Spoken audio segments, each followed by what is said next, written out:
Batching. Examples from a writer's perspective.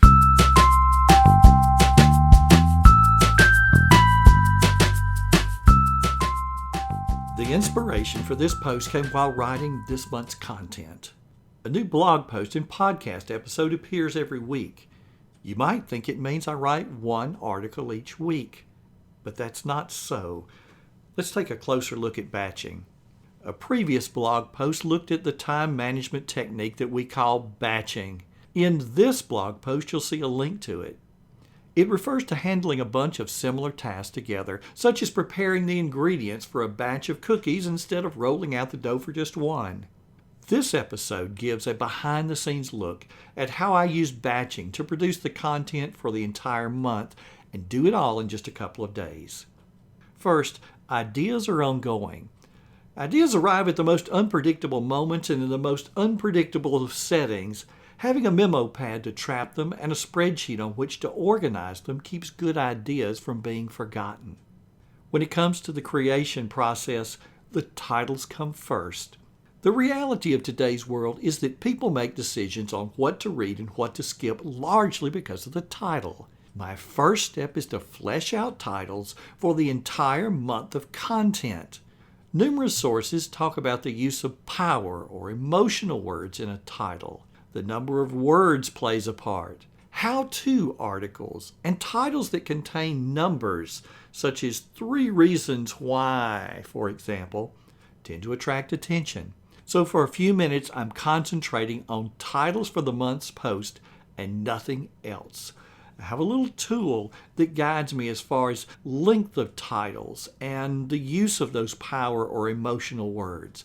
So I'm hammering out all of those titles at one time, meaning I only have to go to that tool one time a month.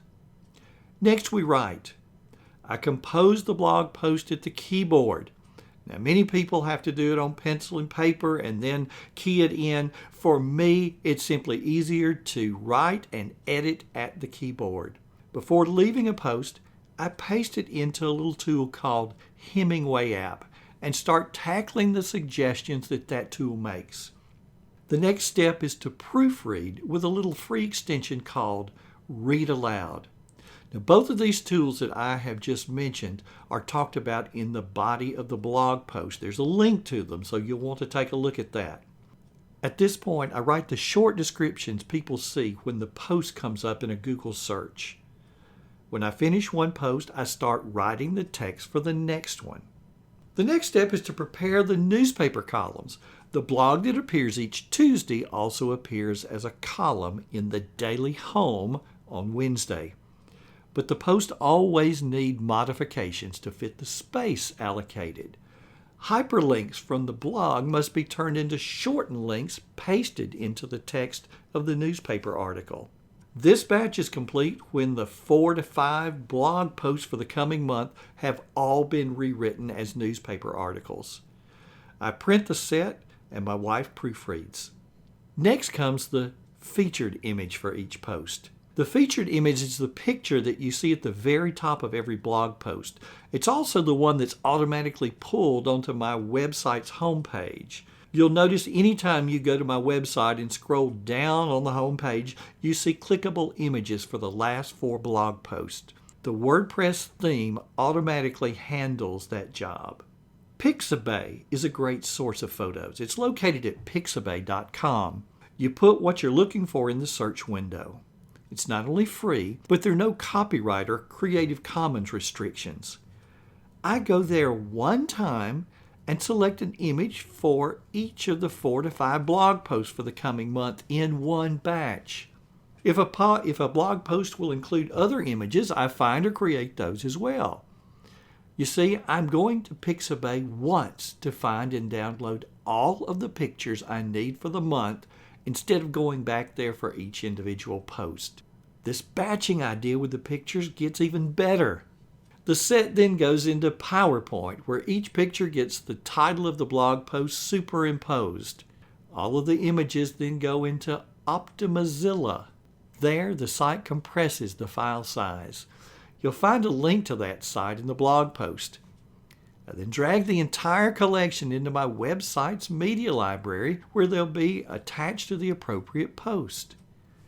Handling all of the images for the post and sending the entire set through those stages saves considerable time over doing them one at a time.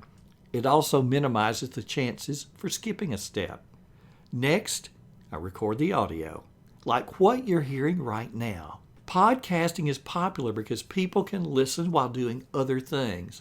So I haul out the microphone one time. I open Audacity one time, and I record the audio version of the text using Audacity. With the microphone set up and Audacity open, I record those sessions back to back. Next, I edit. You see, during the recording phase, I don't worry too much about mistakes. Audacity continues to run, and I continue to talk. During the editing phase, tools in Audacity let me remove pauses and the do-overs. I use a pre-recorded snippet of music and add it to the beginning of each of the podcasts as an introduction. And I add another snippet at the end. I adjust volumes. And when all of it sounds good, it's time to export the finished product as an MP3 file.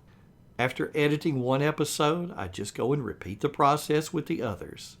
Next, I take all of those episodes and upload them. I use Anchor.fm to host the podcast. I log in once and upload all of the recordings for the month at one time. It's also the time that I copy and paste the short description of each episode into the notes there for that podcast.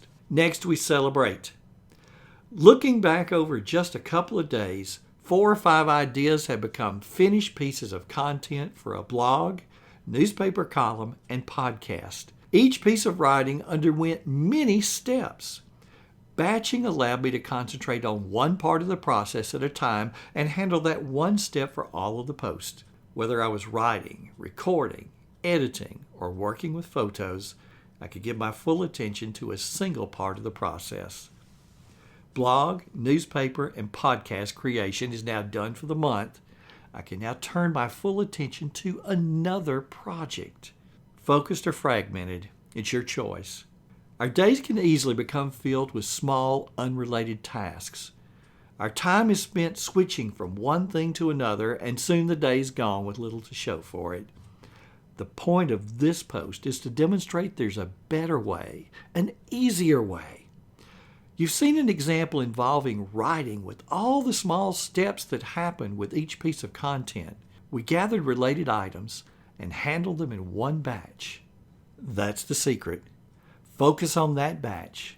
Yes, other things will accumulate. The phone will ring, and you can let it go to voicemail. Later, handle the voice messages in one batch. Emails will roll in. Ignore it. Later in the day, batch it. Go from top to bottom until the inbox is empty. Real progress happens only through focus, and batching is the technique that allows focus to happen. Now it's your turn. Look at what's fragmenting your days. How could you use batching to turn fragmentation into focus? And that's batching from a writer's perspective. I bet you do something like that in your line of work or with a hobby. If so, I invite you to come over to the blog post and let me know in the comments. If you're liking what you're hearing, would you like to work with me? I do keynotes and breakout sessions for conferences, work with organizations on site, and do one-on-one coaching at your desk or via video conference. You'll see all of that information on my website at frankbuck.org. Until next time, this has been Frank Buck. Thanks for listening. Now go and have the time of your life.